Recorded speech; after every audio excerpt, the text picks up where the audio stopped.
Hello everyone, my name is Arnav Mishra, and through this video I would like to share the innovative part that I included in the mains examination of both my UPPSC and the UPSC preparations, जिसकी मदद से मैं एक अच्छा score पा पाया और मुझे एक अच्छी रैंक हासिल हुई. I was able to secure rank 16 in the UPPSC result and I got allocated the position of Deputy Collector.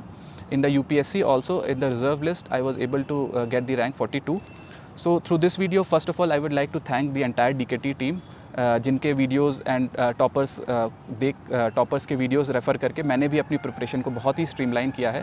So thank you the whole team and sharing the innovative part which I was talking about. So first of all देखिए, notes and short notes हम सभी बनाते हैं, but what new you can do. देखिए, जो coaching के materials normally available in the market हैं वो आप सभी एस्पिरेंट्स रेफ़र करते हैं, but what new you can give to the examiner, वो आपको बेटर मार्क्स क्यों दे. सो इस वीडियो में मैं उस सारे पार्ट को रेफ़र करना चाहूँगा. सो first of all talking about sociology, what I did was, मैंने एक A4 साइज़ की शीट ली एंड उसमें आई ड्रॉ 4 क्वाड्रेंट्स एंड एक मैं टॉपिक लेता था. For example, if I am taking the topic of religion, so I use to make 4 quadrants like this is a A4 sheet. This is not entirely the referred material, but for example this is an A4 sheet, so you can just draw quadrants. You can make 4 quadrants on this side and 4 quadrants on that side, and you can give a topic heading that, for example, it's a topic called religion. So आप उसके बारे में 4 quadrants में इधर and 4 quadrants में back. So for, against, neutral and how would you be concluding. So इस तरीके से आप अगर streamline notes prepare करेंगे तो वो आपके revisions में बहुत ही helpful होंगे, because जैसे GS mains and GS optional के बीच में जो gap मिलता है 5-6 दिन का, उसमें आप अपने notes को तेज़ी से revise कर पाएंगे. So ये आपकी preparation में बहुत ही helpful होगा. Secondly, I would like to talk about मन की बात, because this is a government oriented channel, as well as हमारे प्रधानमंत्री जी मन की बात पे अपने thoughts share करते हैं and बहुत सारे अच्छे examples and case studies भी share करते हैं.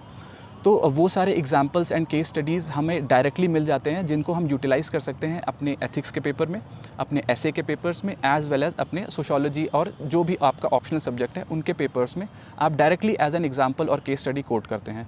तो होता क्या है कि इससे आपका कंटेंट जो है वो और ज़्यादा एनरिच होता है and you are able to score better marks, hopefully I would say, क्योंकि मैंने इनको यूटिलाइज़ किया and that reflected in my marks.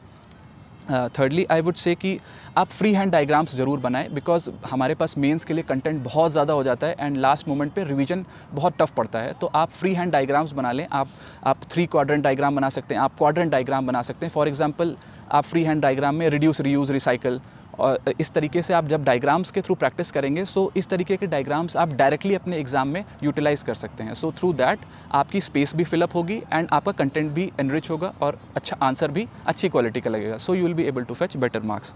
Then in the notes also I would say कि आपको बहुत ही डायग्रामेटिक नोट्स बनाने हैं. For example, in the ethics paper for mains, आपको अगर आप डायग्रामेटिक फॉर्म में नोट्स बनाएंगे, so you will be able to remember them better. तो आप उसी तरीके से अपने नोट्स को बनाएं.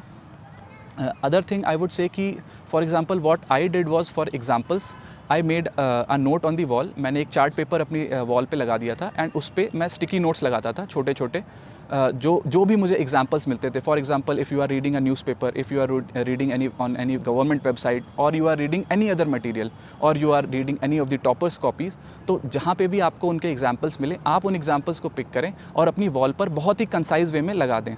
तो जब आप ऐसे का या एथिक्स का पेपर आप राइट करने जा रहे होंगे, तो उसके पहले अगर आप उस वॉल को गो थ्रू कर लेंगे और आप फ्रीक्वेंटली उस वॉल को गो थ्रू करते रहेंगे, तो वो एग्जांपल्स आपके दिमाग में बहुत ही अच्छे तरीके से फीड हो जाएंगे. सो आप उसको अपने आंसर्स में, अपने एसे में रिफ्लेक्ट कर पाएंगे, तो वो आपके मार्क्स में ऐड करेगा.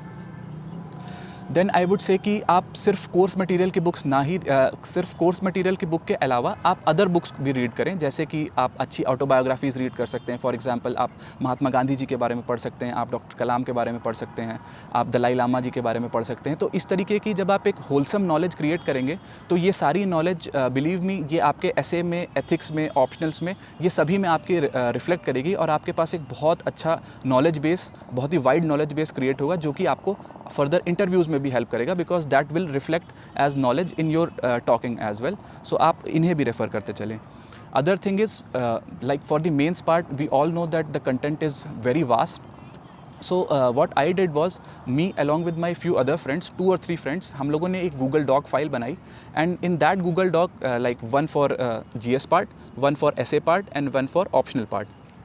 सो what we did was anybody of us जो भी हम मटेरियल पढ़ते थे, फॉर एग्जांपल न्यूज़पेपर्स हो गया, मैगजीन्स हो गया, anything like that, we use to take out examples from them and just copy pasted. So at the end जब मेंस का एग्जामिनेशन होना था उसके एक वीक पहले हमारे पास एक स्टैंडर्ड एग्जाम्पल्स की लिस्ट प्रिपेयर हो गई थी. तो उन एग्जाम्पल्स को प्रिंट करा के बाद में हमने कई बार रीड किया. सो उससे भी हमारे कंटेंट में इनरिचमेंट हुआ.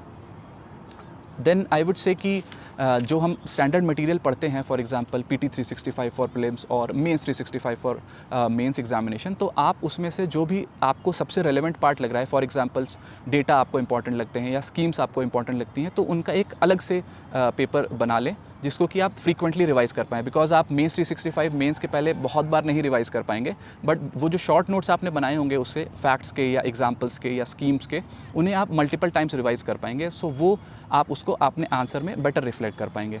सो आई होप कि इन स्ट्रैटेजी से आपके स्कोर में इम्प्रूवमेंट होगा, आपकी रैंक में इम्प्रूवमेंट होगा. And I would like to say that देखिए ये स्ट्रैटेजीज़ जो थी वो मैंने अपनाई थी.